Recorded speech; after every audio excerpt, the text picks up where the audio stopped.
Good morning, everyone, and welcome to this EPALE online discussion on the very hot topic of blended learning in adult education. My name is Sara Saleri. I am part of the team of the EPALE Central Support Service, and I will briefly present you with this very brand new format for our online discussion.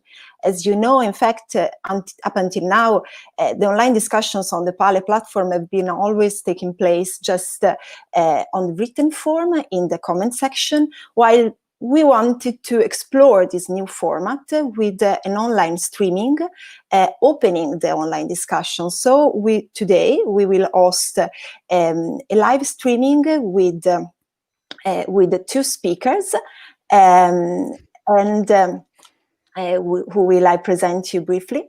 And then the online discussion will follow on a written form. So at first, you will have the chance to discuss directly with our speakers, commenting in the comment section, and then the conversation will follow up until about 4 o'clock in the afternoon, when there will be the chance to have another quick session, wrapping up and taking the last comments.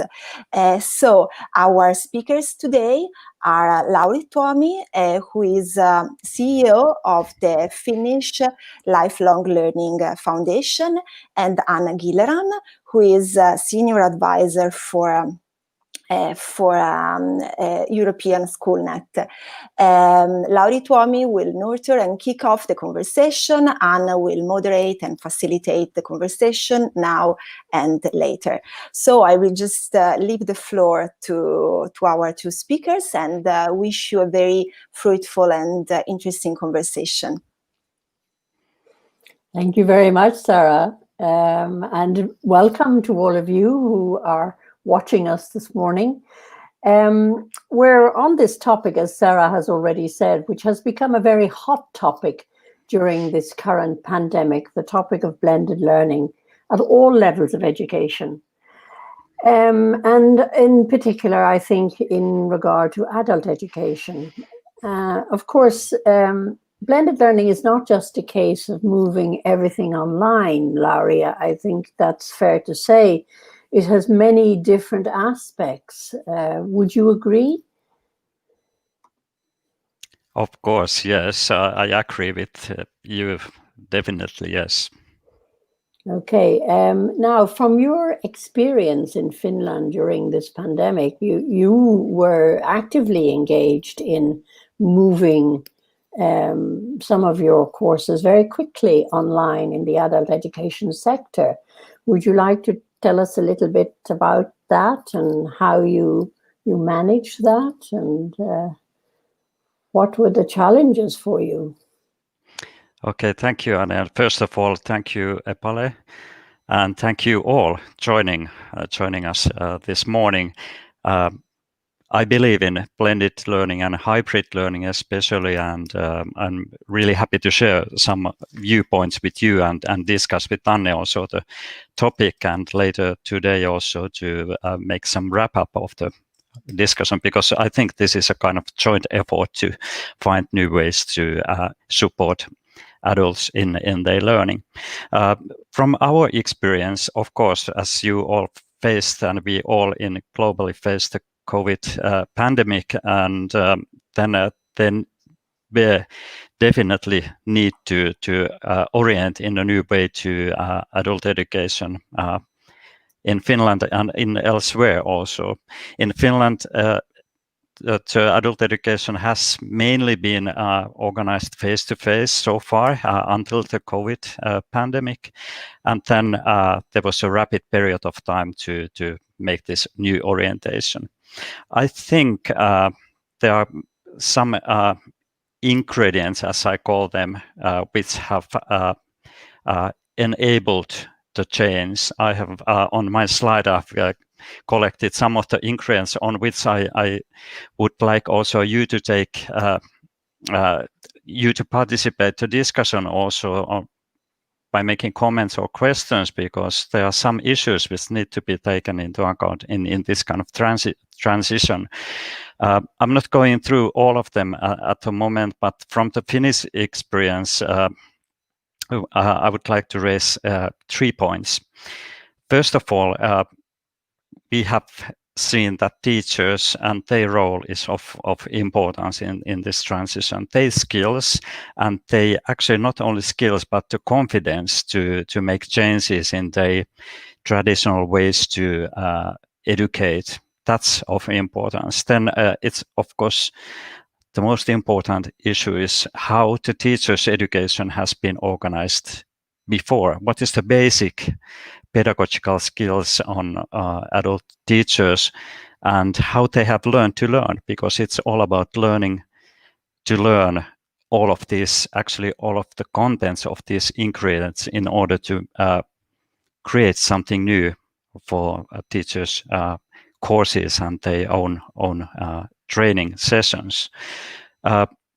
Finland celebrated actually 100 years anniversary on distance learning this year, and during the 100th century period of time, of course, in the beginning, the distance learning was organized through letters and correspondence between teachers and the participants, the adults, and during the whole period of time, we have seen that the teacher's role is of importance. It's not only to provide new skills, it's about providing guidance, support, encouragement, and especially empowerment to those learners who are learning in distance and even in remote areas. So it's all about the human touch the teacher can provide. And then, of course, the employers and the schools, institutions need to provide the best support for the teachers in their role. The second part I would like to raise is the innovativeness. We have seen a lot of innovations during this period of time, and I'm quite sure that you have also seen new innovations, new solutions for adult education during this pandemic period of time. Teachers have the potential and they have created new solutions. We have seen, for example, piano lessons to be provided to the participants, to students on online base, or yoga classes organized on hybrid sessions, or any other forms, even handicraft courses provided on online or hybrid settings. So we have seen that everything can be actually provided in online or blended setting if there is innovation or innovativeness. And then, of course, thinking about the terminology, I somehow see that blended learning is all about to set up the training session in a new way, to provide online possibilities to join the courses. But I like maybe better to term hybrid learning, because it brings the idea that there is a kind of tray or huge offering of ingredients or possibilities to organize the learning in a way that the learner's point of view is taken into account.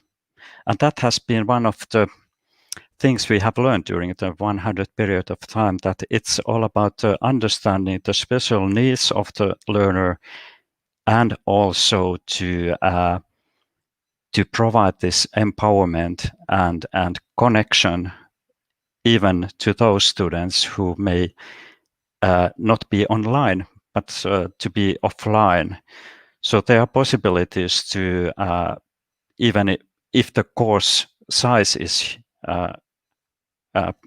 huge, or let's say 20 students studying, you always have possibility to learn at least the needs which are there on the students. And especially if there are any special needs, those also, of course, need to be taken into account. We have seen that this period of time has provided some better possibilities on accessibility for the students who may have some disabilities, or if they are in quarantine setting. This hybrid or blended approach have provided the possibility to join even during the hard period of times to the learning session. So these were the points I would like to raise for the discussion, and from my experience, I would like to see that hybrid and blended learning will be one of the mainstream ways to provide adult learning in the future too. That's thank you. The topic is already, the discussion opened a day or two ago, and already there's a lively kind of response and discussion going on there. Some very interesting points have been raised. A particularly interesting one raised by Dora Santos from Portugal. And she outlines the real challenges of blended learning approach, excuse me, in the adult education. For example, things like the lack of digital skills of some people, or the fact that some adults require a great deal of personal support when they're learning, which isn't always possible in an online setting, and can affect their motivation to learn if they don't receive this support. What are your thoughts about this? How can we take these kinds of challenges into account in a blended learning environment? Yes, first of all, thank you for Dora for taking this very important aspect on thinking about blended learning for the adults. We have seen that it's not a kind of age-dependent or gender-dependent issue whether a person has skills or not. It might be the kind of idea behind also, or the tradition to be learning on face-to-face setting. So we have seen that there might be some other aspects also which need to be taken into account besides skills, because sometimes it might be the attitude also which hinders the learning or the learning of the new, let's say, digital skills. And then, of course, sometimes the confidence need to be taken into account. In that way, I would like to encourage all of you also to think about that, how we could kind of combine these three aspects to provide new skills to adults for them to learn in a new blended way, and then how to change the attitudes to be more positive towards the new opportunities for the learning, and then how to provide opportunities to raise the confidence also, not only of the students but also the teachers' confidence. So this is a kind of triangle which need to be taken into account. Of course. In terms, you mentioned there the actual trainer's confidence, which is a very interesting point. Yeah. How, what steps do we need there to ensure that our trainers feel perfectly comfortable in this environment, also in this method, in this approach? I actually believe in learning paths. So we have experienced a kind of ways to encourage and raise the confidence also of the teachers, not to expect too much in the beginning. During the transition period in Finland, when in 2 weeks' time we needed to change all the courses to be on distance. So first of all, we just provided a quick kind of training to the teachers to understand the idea of e-learning or distance learning, and then to provide them some basic tools. And then what we just said, that first of all, just provide some offline material to your students. That's the first step. And then the next step, just meet your students online. And then after that, start thinking about this new setting on a pedagogical way. So this is one of the examples how this kind of paths can be provided to teachers for their confidence, for their skills, and for their attitudes also. And that kind of paths were also good for adults. they actually learned step by step to be participating to blended learning sessions. That's an interesting. So small steps, little by little. And actually, slow steps can be taken in a very short period of time. We Yes. took that in 2 weeks' time. But that was a learning process. Yes. Okay. Again, one of our colleagues from Portugal has said for them, the problem or a challenge for them in particular is to ensure that adults in training have equal opportunities to participate in this kind of mixed learning system. Have you any thoughts on that? You know, how we can approach or meet that challenge? That's of course, that's one of the challenges. And I think that this is not a challenge, not only in Portugal, it's a European or global challenge. How these equal opportunities for adults are provided, and how we could, in this kind of exceptional times, also to ensure that there are equal opportunities. So in my way, my short answer is that hybrid learning is the way to provide the equal opportunities in that kind of period of times when we can provide face-to-face learning and at the same time provide opportunities for those who are not able to participate the face-to-face learning.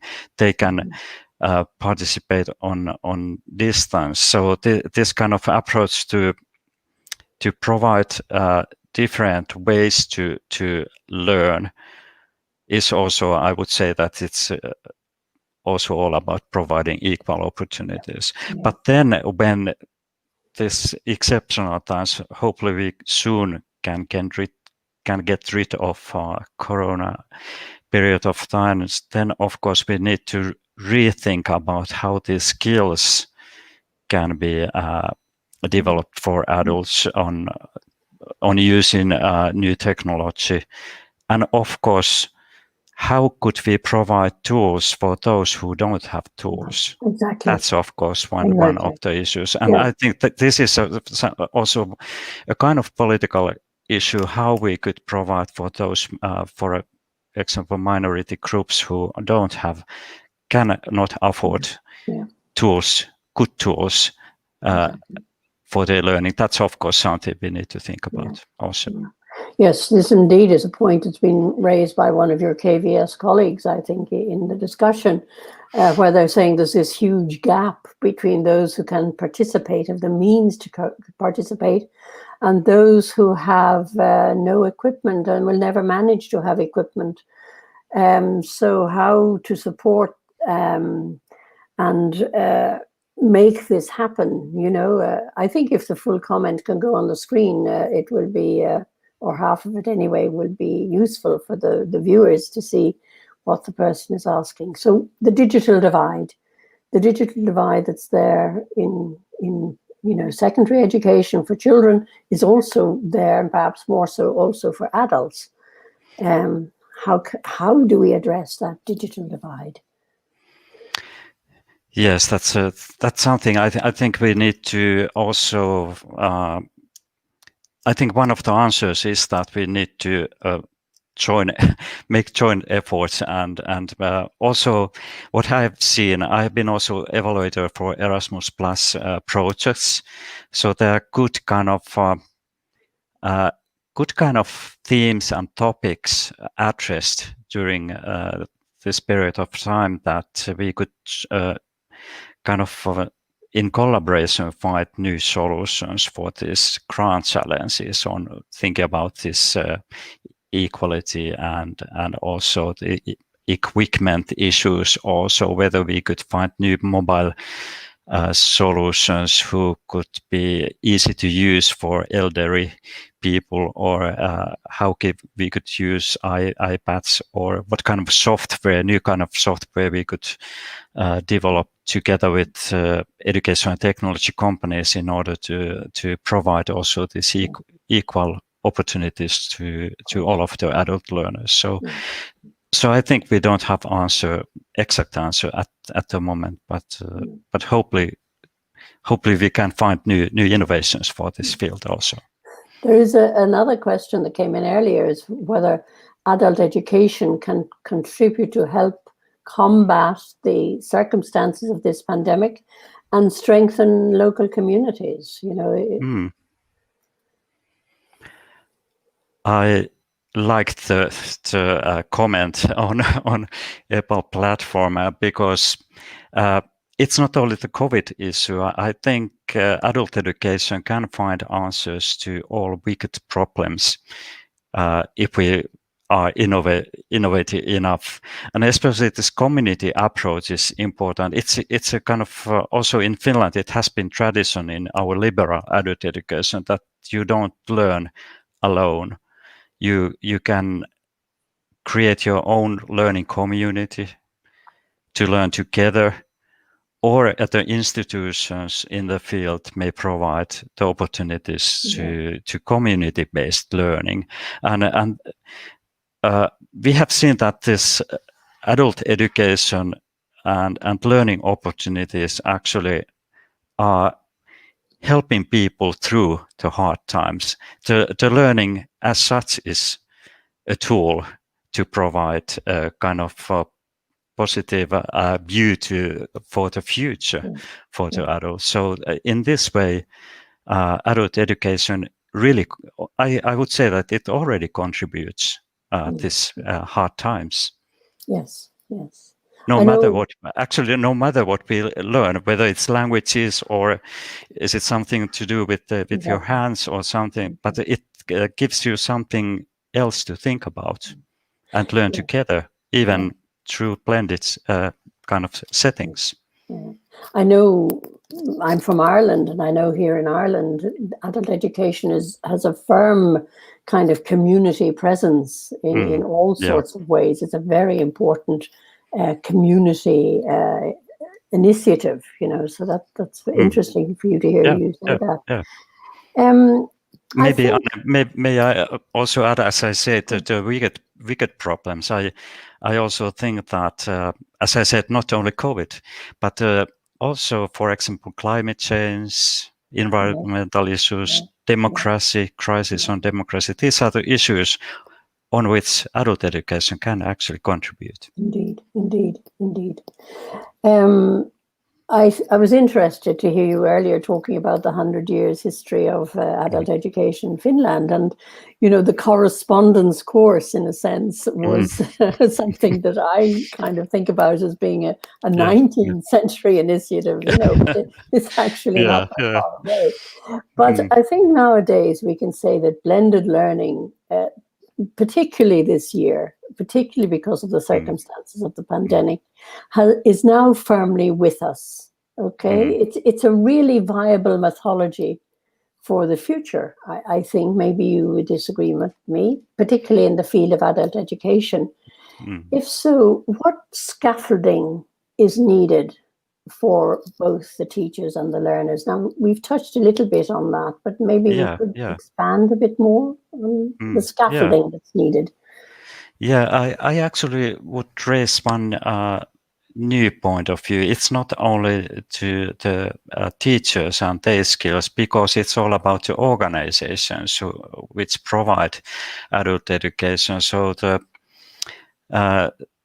providers need to also think about the new way, what is the future organization for us, how much we could invest in teachers' education, teachers' training, further training. For example, in Finland, our teachers are usually working on part-time basis in adult education, and this kind of change and employment contracts may sometimes also be hinders for the continuous learning. Or actually, sometimes the providers don't know whose responsibility is to organize the learning for the teachers. So that's something which needs to be also thought about. And then, of course, the role of principals and the educational management in adult education is of importance to think about, as I said, the organization, the management, the leadership issues, because then we can encourage, we can create confidence for teachers, and we can provide that kind of learning opportunities, which then are actually impacting the new setting of learning, the blended or hybrid learning. There's an interesting comment coming in now from the chat. I'll read it out. It's quite long, but I'll read it to you. It says that the benefits of blended learning is that it allows adult education to be even more flexible, meeting the needs of adults who have many other challenges in life to contend with. The key, and this is the interesting part, the key is the policymakers will see purely online as cheaper. A cheaper way to deliver adult education. So it definitely needs to be blended so that the benefits of face-to-face learning are retained during a better motivation, achievement, and retention. I think that's a very important point. It's a comment by Marguerite Hogg. Yeah.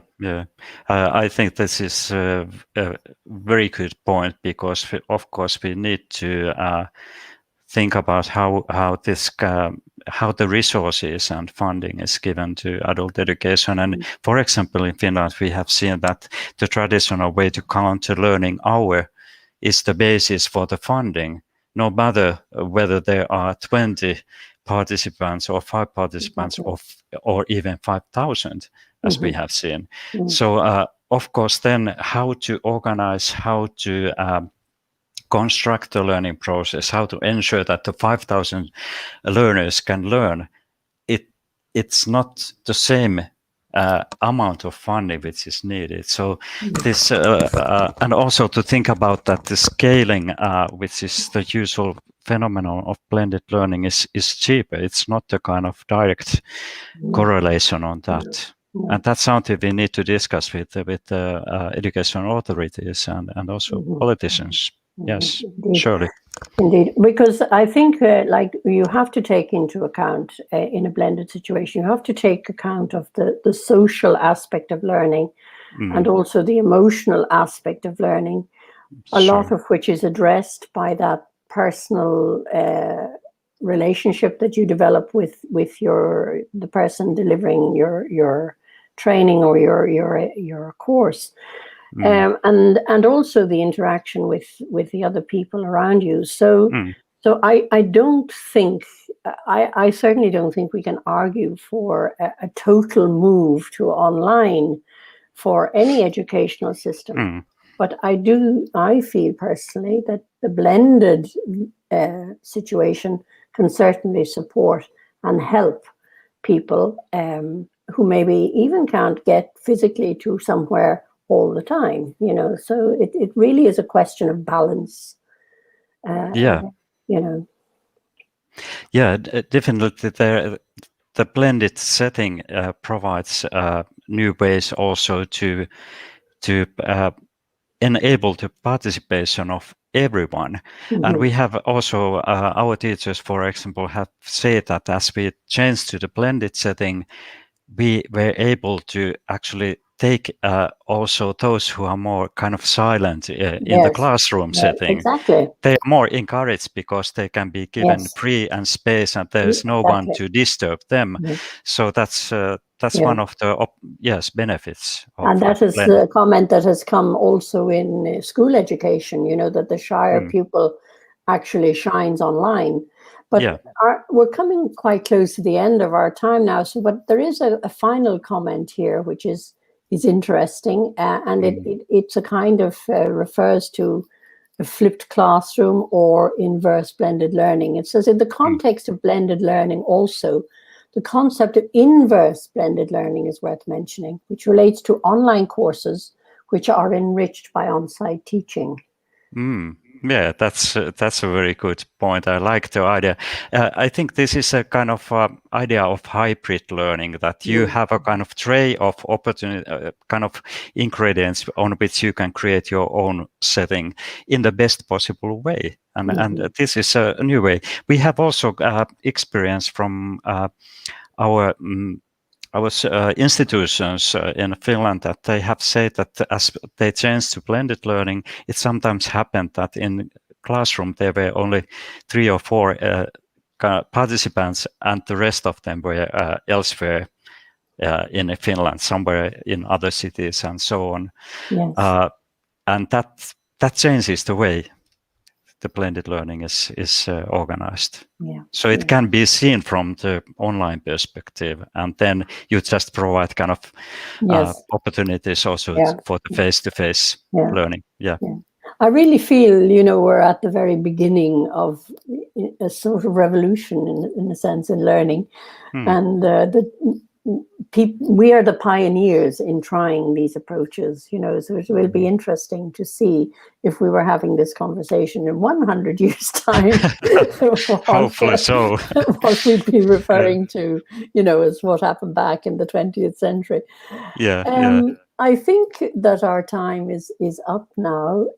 So I want to thank you, Laurie, very much for your contribution this morning, for the lively discussion we've had.